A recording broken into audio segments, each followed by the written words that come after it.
Usut tuntas kejahatan berkedok magang.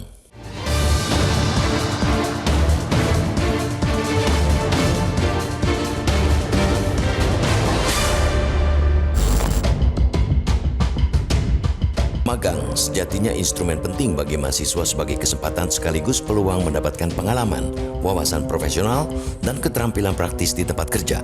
Jika proses magang itu dilakukan dengan benar, mahasiswa akan mendapatkan pengalaman luar biasa sebagai bekal mereka nanti memasuki dunia kerja. Apalagi kalau mahasiswa magang di luar negeri, pengalaman yang bakal didapatkan lebih luar biasa karena mereka sekaligus akan belajar hidup dan bersosialisasi di negeri orang.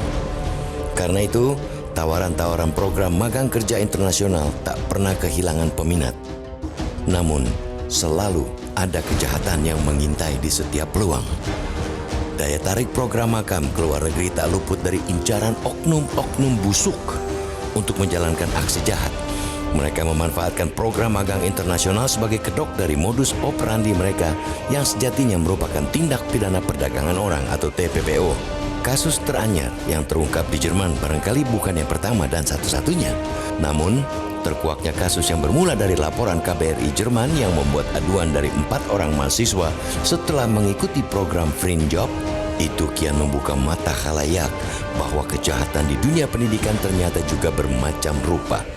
Dalam kasus itu, dari pendalaman yang dilakukan KBRI Jerman, terkuak pula bahwa ada 33 universitas di Indonesia yang ikut menjalankan program Fringe Job bermasalah tersebut. Jumlah mahasiswanya tidak tanggung-tanggung, sebanyak 1.047 mahasiswa dari berbagai kampus.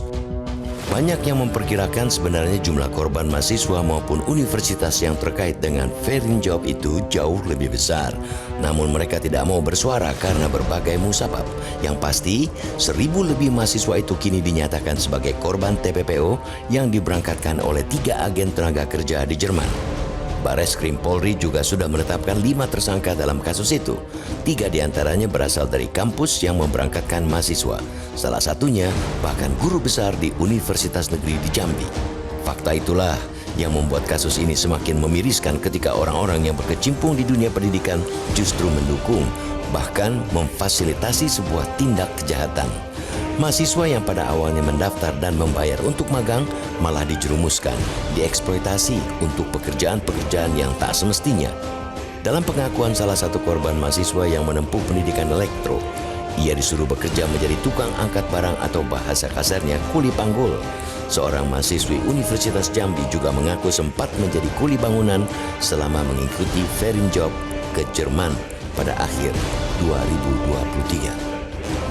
Sudah jelas kasus itu mesti diusut tuntas secara hukum. Sangat kuat dugaan bahwa banyak hal yang disembunyikan mulai dari sebelum para mahasiswa diberangkatkan ke Jerman hingga proses eksploitasi itu terjadi. Kasus itu tidak bisa diselesaikan dengan cara damai seperti yang diusulkan Menko PMK Muhadjir Effendi. Itu usulan sembrono. Kita justru mesti mendukung langkah Bareskrim Polri, juga Kemenko Polhukam yang akan membentuk tim khusus untuk menuntaskan kasus ini seterang-terangnya, pun tidak patut menyokong upaya Kementerian Pendidikan, Kebudayaan, Riset dan Teknologi yang tengah mengkaji pemberian sanksi bagi kampus yang terlibat dalam Fringe Job. Penegakan hukum yang setegas-tegasnya dan seadil-adilnya mesti didorong mengingat yang menjadi korban ialah mahasiswa.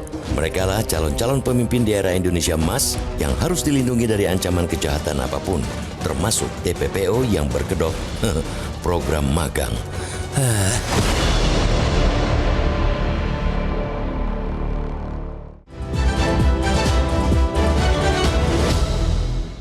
Jelajahi cara baru mendapatkan informasi. Download Metro TV Extend sekarang.